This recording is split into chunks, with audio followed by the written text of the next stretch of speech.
MDD में total 4 batch के process चलते हैं, ठीक है। उस 4 बैच के प्रोसेस में 4 ऑटोमेटिक है और 4 मैनुअल है। अगर किसी जगह पे वो सस्पिशियस लगा सिस्टम को, लेकिन जो मैनुअली जो चेक कर रहा है उसको लगा कि नहीं ये पास हो जाना चाहिए, उस केस में वो 2-3 साइकिल घूमता है, तो वहां पे आपके पास वो जो चेक करोगे तो दिखेगा डेटा होल्ड पे। क्यों? क्योंकि वो मल्टीपल टाइम वो रिप्रोसेस हो रहा है।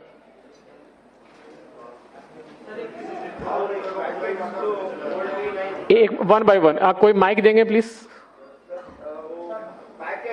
एक minute 1 by 1 we will go 1 by 1। आप पहले हाथ उठाइए, उसके बाद माइक लीजिए, उसके बाद बोलिए। मेरे पास आवाज नहीं आ रही है यहाँ पे।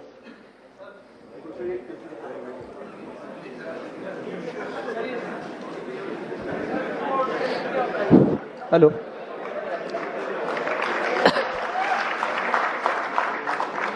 हाँ बताइए sir. Please maintain silence, please maintain silence first.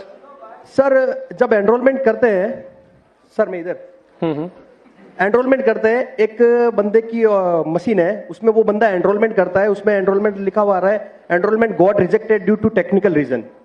जब एनरोलमेंट स्लिप को अपन पोर्टल से चेक करते हैं तो वहां लिखा हुआ आ रहा है मिसमैच रिलेशनशिप। एग्री होता है।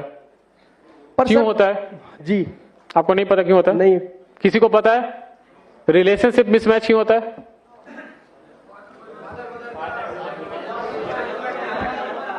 बता दिया आंसर। नहीं सर, उस बंदे का पर्टिकुलरली 16 स्लिप सेम कंडीशन में रिजेक्ट हुआ है और आज तक 16 एनरोलमेंट ही किए उसने, सारे रिजेक्ट हो रहे हैं। वो एचओ बेस्ड एनरोलमेंट है? नहीं, मोबाइल नंबर अपडेट हो रहा है सर। मोबाइल नंबर अपडेट है? Only mobile number update sir.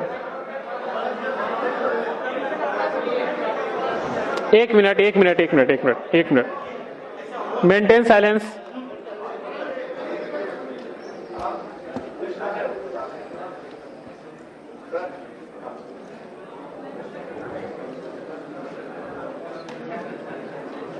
देखो मेरे पास 2 ऑप्शन है, या तो मैं क्वेश्चन आंसर करूं और नहीं तो आप बोल लो, मैं जाता हूं। मेरे पास नॉलेज है, इंफॉर्मेशन अगर आपको चाहिए तो ठीक है, नहीं चाहिए तो जैसे सिस्टम चल रहा हो चलता ही रहेगा, कुछ भी कर लो, आप सुधार नहीं सकते। एक क्वेश्चन है, क्वेश्चन 1 by 1 कीजिए, उसको एड्रेस करेंगे तो शायद जिसको नहीं पता उसको भी समझ में आएगा कि वो ऐसा प्रॉब्लम है, शायद मेरे लिए भी वो न्यू लर्निंग कर्व हो। एक साथ क्वेश्चन पूछोगे तो ना मुझे समझ में आएगा ना मैं किसी का आंसर दे सकता हूं। हाँ, आप बोल रहे थे कि एचओए बेस्ड एनरोलमेंट नहीं है, बट वो मोबाइल नंबर अपडेट में बार बार इनकरेक्ट रिलेशनशिप में रिजेक्ट हो रहा है। जी सर। ठीक है, ये रिजेक्शन कोड गलत पिक कर रहा है, वो रिजेक्शन कोड नहीं होगा, वो गलत सेडा से पिक हो रहा है। या ईआईडी कुछ सैंपल आप निकाल के भेज देना रीजनल ऑफिस को, वो एनालिसिस करके आपको वापस बता। सर मैंने टेक सपोर्ट पे मेल किया था। टेक सपोर्ट नहीं, आप रीजनल ऑफिस अप्रोच कीजिए, रीजनल ऑफिस को बोलिए कि ये कुछ सैंपल ईआईडीज है 5-6 जो कि इस एरर कैटेगरी में रिजेक्ट हो रहे हैं, जो कि सिर्फ मोबाइल अपडेट है। सर उस पर्टिकुलर उस ऑपरेटर का ही हो रहा है। एग्जैक्टली यही मैं बोल रहा हूँ कि किसी एक पर्टिकुलर एक सिनेरियोज में हो रहा है ना, तो उस सिनेरियोज का एक एनालिसिस करना पड़ेगा जो आपको रीजनल ऑफिस जो कि आपको उसका हेल्प करेगी। रीजनल ऑफिस के पास आप अपना एक केस ना आप रिटर्न में दे दो, हम एक बार रीजनल ऑफिस से बात करके आप इस पे रिवर्ट करें। Thank you sir, thank you. लिख लीजिए इसको। ठीक है, नेक्स्ट क्वेश्चन, माइक दीजिए उनको। एक minute. Hello, please maintain silence. नमस्ते सर, मैं Nagpur Maharashtra. Maintain silence please. सुनो आराम से, अगर क्वेश्चन आंसर होना है तो सब लोग शांति से बैठेंगे, जो बोलेगा वो बोलेगा। एक आदमी है, हाथ उठा दो, देख लेता है, एक एक करके पहुंचेंगे। 500 में सबको मौका नहीं मिलेगा, 2, 4, 10 सवाल जरूर ले लिए जाएंगे, जिसका ज्यादा रिलेवेंट है वो अच्छा है, बट किसी सवाल पे सबको हल्ला करने की कोई जरूरत नहीं। सुनो, इसीलिए है क्योंकि सीखने के लिए और समझने के लिए बुलाया गया है। जो तुम्हारे इश्यूज हैं वो सुन रहे हैं, समझ रहे हैं, जो यहाँ सॉल्यूशन नहीं होगा वो सॉल्यूशन हम नोट करवा करके बैक से बात कर लेंगे, बट एक एक कर करके बोलो, सब बोलोगे तो कुछ भी नहीं होगा। चलो जी हाँ बताइए। नमस्ते सर, मैं नागपुर महाराष्ट्र से हूँ। मेरा क्वेश्चन एड्रेस चेंज से रिलेटेड है एड्रेस चेंज में पहले son of, daughter of, care of, इस तरह के 3 ऑप्शंस आते थे। आजकल सिर्फ केयर ऑफ का ऑप्शन आता है। बिल्कुल, क्योंकि हमने वो ऑप्शन हटा दिया है ECMP से ही, क्योंकि अब जो डॉटर ऑफ, जो केयर ऑफ सेक्शन है, उसको हम उसी में एक ही में इंक्लूड कर रहे हैं जी। अगर आप लिखोगे डॉटर ऑफ समथिंग, तो वो आप आधार को ना एज ए PO डॉक्यूमेंट आप इस्टेब्लिश कर देते हो। तो वो हमारे लिए कभी कभी ऐसे केसेस आते हैं जहां पे कि बोला जाता है कि ये आधार है, इसमें मेरे फादर का नाम है, लिखा है डॉटर ऑफ, सन ऑफ, तो आप इसको एक्सेप्ट कर लीजिए जी। ये जब प्रॉपर्टीज के जो ट्रांजेक्शंस होते हैं ना, वहां पे बहुत वाइटल रोल होता है, इसीलिए हमने उसको स्टैंडर्डाइज करके केयर ऑफ सेक्शन कर दिया है। दैट विल नॉट सिग्निफाई कि वो डॉटर ऑफ है, सन ऑफ है या क्या है, जस्ट केयर ऑफ, सबके लिए सिंपल एक रूल। जी सर, दिक्कत इसमें होता है ना, महाराष्ट्र में क्या होता है, first name, middle name, last name होता है, तो उसमें दिक्कत नहीं होती। कुछ लोग MP साइड से आते हैं, उसका नाम होता है अशोक कुमार और पिता का नाम होता है मुकेश कुमार, तो वो लोग साथ में नहीं लिखते, वो नाम में फर्स्ट नेम में ही लिखते हैं अशोक कुमार, और फिर नीचे में सन ऑफ का ऑप्शन होता था, तो वहाँ मुकेश कुमार, फिर एड्रेस स्टार्ट होता था। तो अभी साथ में लिखने के लिए उसके बाद डॉक्यूमेंट नहीं होता, उसके पास सिर्फ मुकेश कुमार का ही डॉक्यूमेंट रहेगा, पापा का नाम साथ में ऐड नहीं रहता उसके डॉक्यूमेंट में। नहीं, तो आप केयर ऑफ सेक्शन में ही उसको डाल दीजिए ना, मेरे पास तो रेस्पेक्टिव डॉक्यूमेंट आ गया ना उसका। जी जी। उनको क्यों चाहिए कि वो सन ऑफ ही लिखवाएं अपने आधार पे?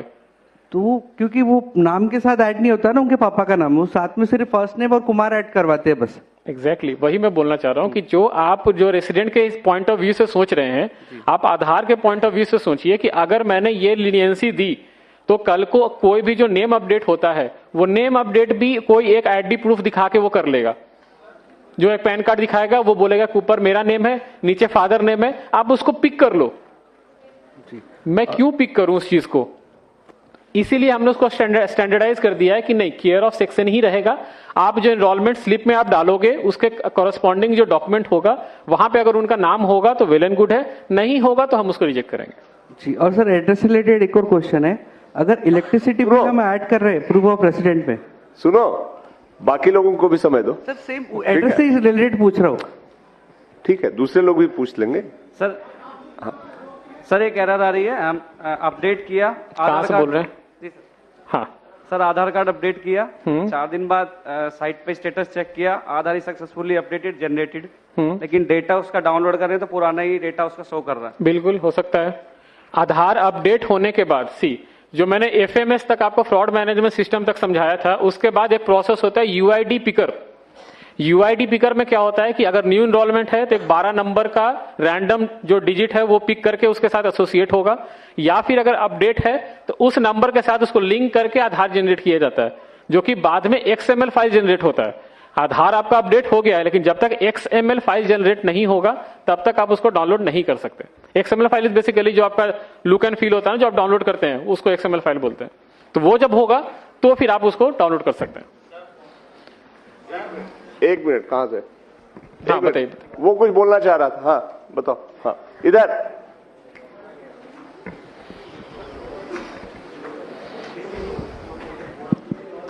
जी सर, थैंक यू। हाँ सर, मैं ये बोलना चाह रहा था, जैसे इन्होंने बोला कि महाराष्ट्र में वो सरनेम की प्रॉब्लम आ रही है उनको, सरनेम, यही प्रॉब्लम हमारे साथ भी आई है कि जो बाय डिफॉल्ट हमारे उसमें क्लाइंट में है, उसमें सिर्फ केयर ऑफ आता है, उसमें हम कुछ नहीं टाइप कर सकते, सन ऑफ वगैरह, जैसे हम उसमें स्लैश टाइप करते हैं उसको नहीं लेता है वो। लेकिन यही अगर हम ऑनलाइन करता है कोई तो उसमें वो ले लेता है।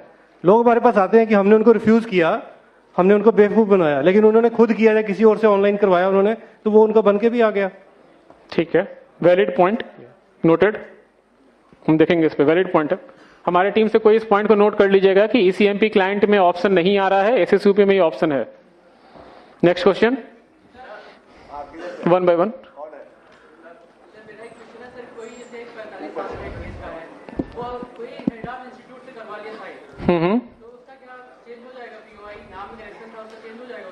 नहीं, क्यों होगा चेंज? यार सुनो सुनो सुनो सुनो सुनो, पहली बात, ये आर्गुमेंट और डिबेट की जगह नहीं है। ऑथोरिटी ने डिसाइड किया है कि हेड ऑफ इंस्टीट्यूशन के सर्टिफिकेट के आधार पे नाम का चेंज नहीं होगा। तो अगर उसको चेंज करना है तो वो एप्लीकेशन लगाए, वो अलग से प्रोसेस से वो देखेंगे। यहाँ पे हेड ऑफ स्पेल चेक जो भी है, हेड ऑफ इंस्टीट्यूशन को इस तरह के कोई पावर नहीं है कि वो ये सर्टिफिकेट दे सके। वो हेड ऑफ इंस्टीट्यूशन है, वो स्पेल चेक करने वाला इस अथॉरिटी नहीं है। तो जो रूल है वो समझो और उसके हिसाब से काम करो, ठीक है। मैं आपका इसका क्वेश्चन का आंसर सिंपल देता हूं। तो एक मिनट थोड़े दिन रुक जाइए, नया लिस्ट आ जाएगा। हाँ नहीं कर लीजिए। नहीं देखिए, आप ऐसे समझिए, हेड ऑफ द इंस्टीट्यूट है जो प्रिंसिपल, मैं इसे प्रिंसिपल मान के चलता हूं। प्रिंसिपल किसी भी स्टूडेंट का आइडेंटिटी चेंज करने के लिए कैसे ऑथराइज्ड है? कैसे? आप रेजिडेंट पर्सपेक्टिव से मत देखो, आप ऐसे समझो कि आप आधार से रिलेटेड हो। आप ऐसे समझो कि अगर कोई प्रिंसिपल ये लिख के देता है कि रमेश कल से सुरेश है, तो हम मान लें उसको? ठीक है, I am taking your consider, I am taking. Bipin है, VIPIN है, BIPIN मैंने कर दिया। एक minute, I am got your question. Minor correction ना, ठीक है। आपके गलती से किसी का नाम जो है विपिन था, BIPIN बन गया, लेकिन उसका ओरिजिनल नेम जो है VIPIN था, ठीक है। वो बोल रहा है कि एक स्कूल का हेड प्रिंसिपल से मैं लिखवा के लाता हूं और उसके बाद आप मेरा नाम चेंज कर दो। स्कूल का जो हेडमास्टर या प्रिंसिपल है वो पुराने विपिन को जानता था? ना ही वो नए विपिन को जानता है। इट्स ओनली कि वो एक विपिन को जानता है जो उसको स्कूल में या कॉलेज में पढ़ता है। अगर आप इस तरह के केसेस को सबको बोले कि नहीं ये पास हो जाना चाहिए, तो स्कूल में ही आप समझो कि सारे नाम जब अपडेट करवा लेंगे। गीता जो है GEETA से GITA हो जाएगी। जो क्यों? क्योंकि है प्रिंसिपल ने लिख के दे दिया है। प्रिंसिपल कैसे किसी का आइडेंटिटी प्रूफ बन सकता है? Sir my query UCL related. एक minute.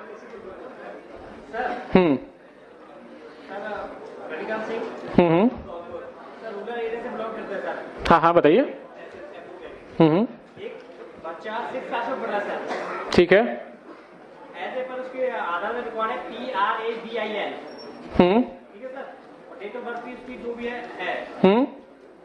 As per school record है, उसका नाम है PRAGWN, ठीक है सर। अब ये बताओ उसको किसके बिहार पे हम चेंज कर सकते हैं सर? तो आपने पहले वो नाम पे क्यों आधार बनवाया? आपने पहले उस नाम पे आधार क्यों बनवाया?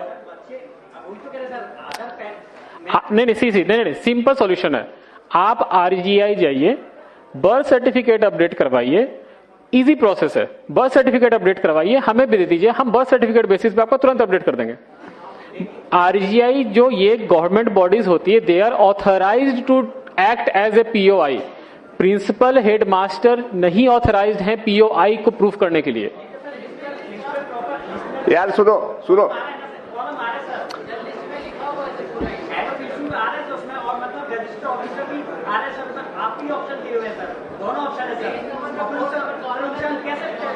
एक मिनट। क्या लिखा हुआ है लिस्ट ऑफ डॉक्यूमेंट में?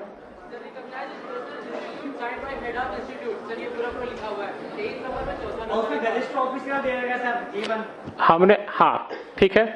अब आप बोल रहे हो प्रिंसिपल का, मुझे पता कैसे चलेगा कोई प्रिंसिपल ग्रुप A ऑफिसर है? ग्रुप A ऑफिसर है, मुझे कैसे पता चलेगा? क्या होता है सर? नहीं होता। आपके गांव में होता होगा, आप ऐसे समझो, आपको मैं बता रहा हूं। IIT जानते हो ना आप लोग? IIT का जो प्रोफेसर होता है ना, वो ग्रुप A ऑफिसर नहीं होता। आप देखो, आप रेसिडेंट पर्सपेक्टिव से जो क्वेश्चन पूछ रहे हो ना, आप मेरे पर्सपेक्टिव से देखो कि अगर मेरे पास ना ऐसे करोड़ों सिनेरियोज होते हैं, अगर मैं ऐसे सिनेरियोज पिक करके मैं पैकेट पास करूं ना, तो ऐसे n नंबर ऑफ केसेस और बनेंगे।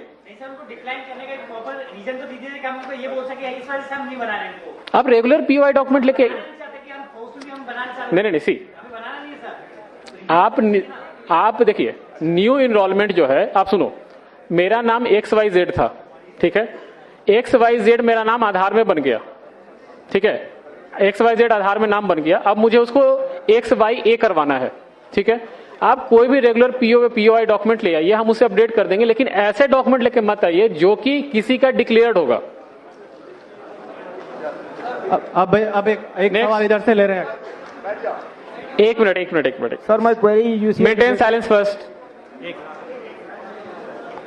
हाँ सर बताइए। Sir maximum time of update 3 महीने 4 महीने तक होल्ड में रहता है और उसके बाद में अंडर प्रोसेस ही लिखा हुआ आता है, भले ही हमने केवल मोबाइल नंबर अपडेट किया हो। एग्री होता है।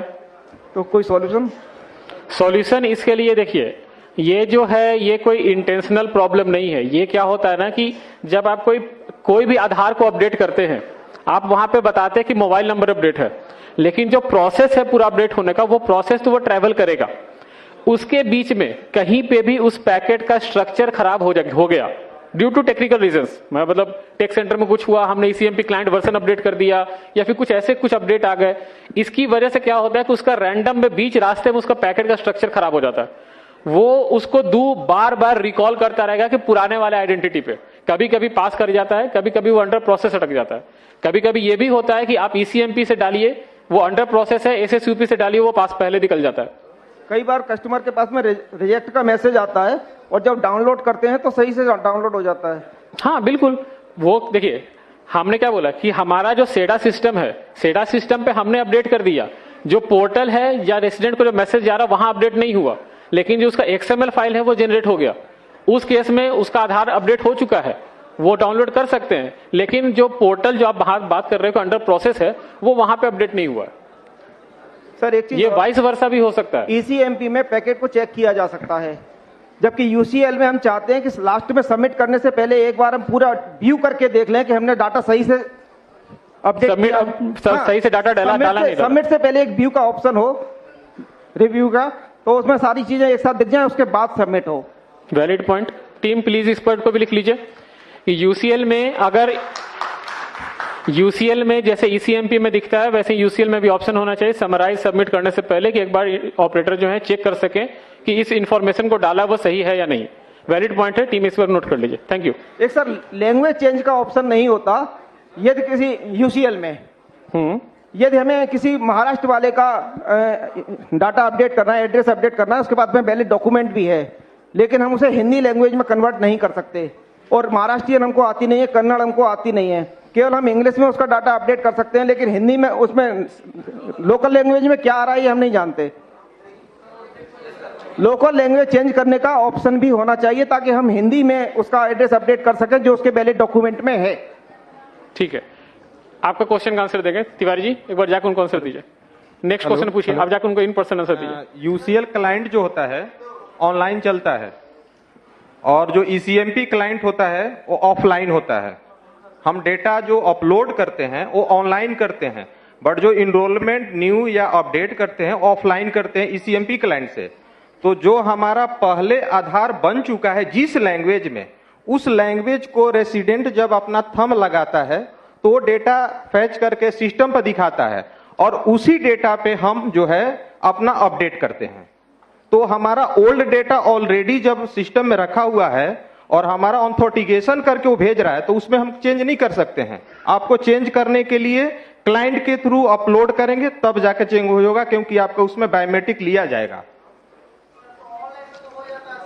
यूसीएल ऑनलाइन क्लाइंट चलता है। एक मिनट। यूसीएल से रिलेटेड अगर क्वेश्चन है तिवारी जी, एक बार जाकर उनको इन पर्सन बताइए। दूसरा क्वेश्चन पूछिए कोई। एक minute, one at a time. Family है, उसके 5 मेंबर थे, तभी डॉक्यूमेंट अपडेट का ऑप्शन आया हुआ है। ठीक है, 1 मिनट साइलेंस प्लीज। मैंने उस फैमिली के 4 डॉक्यूमेंट अपडेट्स कर दिए। जो उनकी मदर है, उनका जैसे ही मैं डॉक्यूमेंट अपडेट के लिए फिंगर लगाता हूँ आधार नंबर डाल के, तो सिस्टम हैंग हो जाता है। वो कम से कम 5 बार ट्राई कर चुका हूँ मैं 1 महीने के अंदर, 5 बार सेम प्रोसेस हुआ है। उस पर्टिकुलर उस रेसिडेंट के साथ ही हो रहा है? हाँ, उसी के साथ हो रहा है। बायोमेट्रिक लेने का टाइम होता है? हाँ, जैसे बायोमेट्रिक लिया, फाइंड आधार किया, वो इसीलिए हो रहा होगा कि लास्ट टाइम जो उनका आधार बना होगा या अपडेट हुआ होगा, बायोमेट्रिक का स्कोर सही नहीं होगा, और वो दोबारा जब आप अपडेट कर रहे हो तो बायोमेट्रिक मैच नहीं कर रहे, इसलिए सिस्टम आपको अलाउ नहीं करता है। उस रेसिडेंट का आप अलग से स्पेशल रिक्वेस्ट रेज कीजिए आरओ को, आरओ वहां पे बुला के उनको अपडेट करेंगे, आपसे नहीं होगा फिर। हाँ,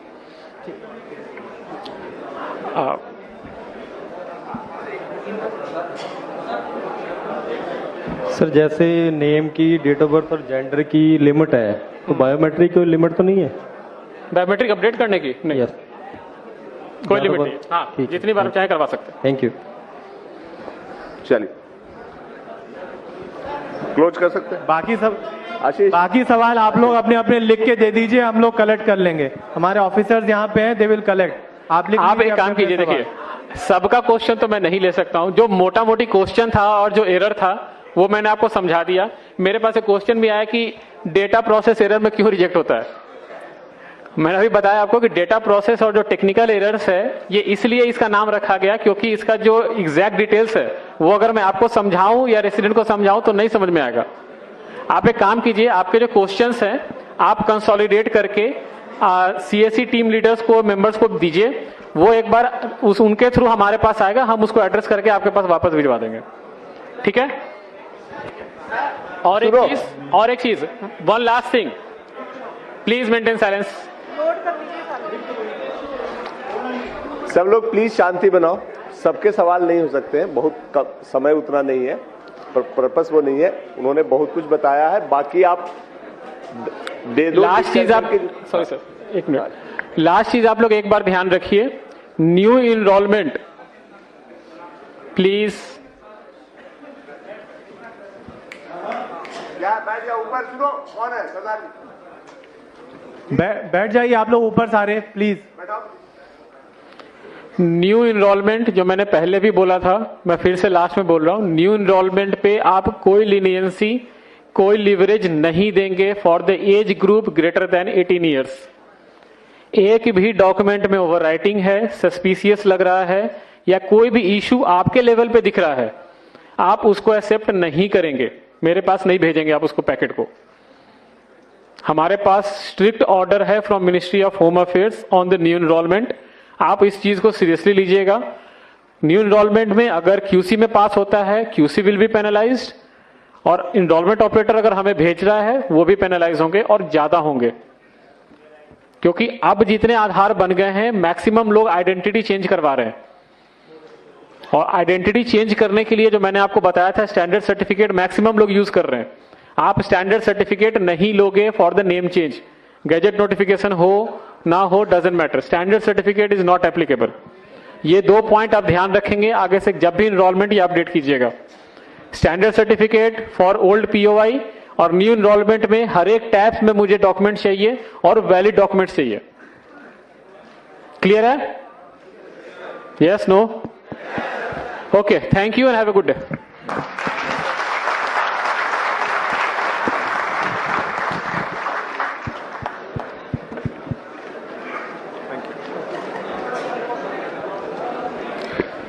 थैंक यू सर। सभी लोग 5 मिनट बैठ जाएं, बात ना करें आपस में। हम सेशन के अंत में पहुंच गए हैं। एक इंपॉर्टेंट अनाउंसमेंट है सबके लिए, प्लीज इसे नोट कर लीजिएगा। ये 3 बस नंबर्स हैं, आप नोट कीजिए। जिनको भी दिल्ली रेलवे स्टेशन जाना है वो इन 3 बसेस को बोर्ड करेंगे। आप नोट कर लीजिए, मैं रिपीट करता हूं। यूपी 22 AT 0207, रिपीट करता हूं, यूपी 22 AT 0207। एक और नंबर है वो नोट कीजिए, यूपी 22 AT 0405।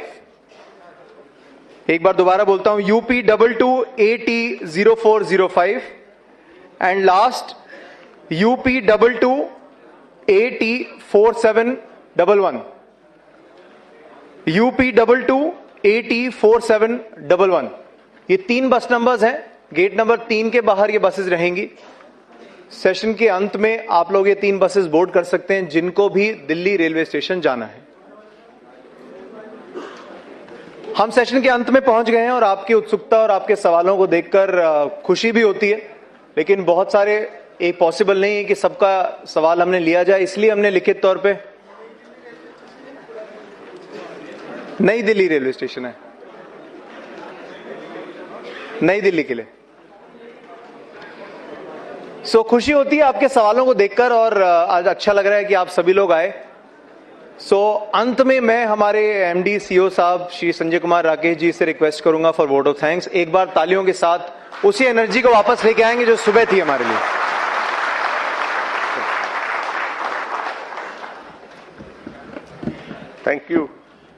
थैंक यू दीक्षांत। आज सब आप लोग दिन भर रहे हो, दिन भर का सेशन, सबको बहुत बहुत धन्यवाद। और मेरे ख्याल से बहुत अच्छा सेशन रहा, आपकी एनर्जी देख के बड़ी खुशी हुई। एक बार आप लोग अपने लिए ताली कर लो।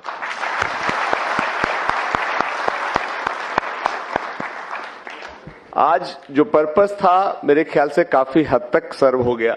यूआईडी की टीम जो यहां आई है और जिस तरह से उन्होंने सब एक्सप्लेन किया है, उसके लिए हमारी तरफ से वो विशेष रूप से धन्यवाद के पात्र हैं। उनके लिए भी हम स्वागत करते हैं। और आपने सुना, पर्पस यही था कि आप रोज गांव में लोगों के आधार अपडेट करने के काम से जूझते हो, उनके बहुत सारे सवाल आते हैं। कोई डॉक्यूमेंट आप नहीं करते हो, कुछ कहते हो कि ये नहीं हो सकता है, तो वो आपसे सवाल करते हैं। आप किससे सवाल करोगे? तो हमने इसीलिए सोचा था कि यूआईडीआई यहां जो है वो इसकी पूरी ऑथोरिटी है। और आप ये समझते हैं कि 134 करोड़ लोगों के इतने सारे डेटा वो रखते हैं, उसके आधार पे वेरीफाई करते हैं और फिर बताते हैं कि सही है कि गलत, और उसमें कोई एरर नहीं होना चाहिए। एक गलती और उनके सिर पे लोग डंडा बजाना शुरू करते हैं कि ये गलती कैसे हो। इसलिए उनको ये सिस्टम बनाना है। उनको जहां भी डर लगता है, जहां भी शक होता है कि हाँ ये गड़बड़ हो सकता है, वहां वो सेफ खेलते हैं, ना कर देते हैं। आज आपके सवाल हम देख रहे थे, सबके जो बीच में मर्मरिंग और सबके रिएक्शन थे वो देख रहे थे। सबका एक ही था कि आपके जो सवाल है, जो लोग सवाल आपसे करते हैं, जब आप कह देते हो कि ये नहीं हो सकता, वो आप चाहते हो कि इनसे बताएं। बट वो ये भी बता रहे थे कि क्यों करें। हेड ऑफ इंस्टीट्यूशंस लिखा हुआ है। हेड ऑफ इंस्टीट्यूशंस हिंदुस्तान में लाखों की संख्या में, और कोई रिकॉर्ड नहीं है जिससे ये वेरीफाई हो कि हाँ वो ज्ञान माध्यमिक विद्यालय है, तो वो सच में वहां ज्ञान माध्यमिक विद्यालय है या नहीं है। तो वैसे को कैसे करें? अभी उन्होंने सर्टिफिकेशन का एक नया सिस्टम शुरू करने की बात थी, आई कि नहीं, कि अब जो सर्टिफाई करेगा, जो वेरीफाई करेगा, वो भी अपना आधार देगा, ताकि वो पहले वो वेरीफाई कर लें कि वो आदमी सच में है कि नहीं, या सही नाम से। तो वो भी अब 7-8 करोड़ तो रोज अटेम्प्ट होते हैं उनके पास। तो इसलिए उनको भी समझिए, और इसके अराउंड जो सेंसिटिविटी है वो आदमी का प्रूफ है कि वो इंडिया में है। इसलिए उसने कहा कि अब जब सब आधार हो गए हैं बड़े लोगों के, तो अब नए आधार कहां से आ रहे हैं? या तो वो कहीं से आया हुआ इलीगल माइग्रेंट है, या कुछ और कारण से हो गया, नाम बदल रहा है। तो इनके जो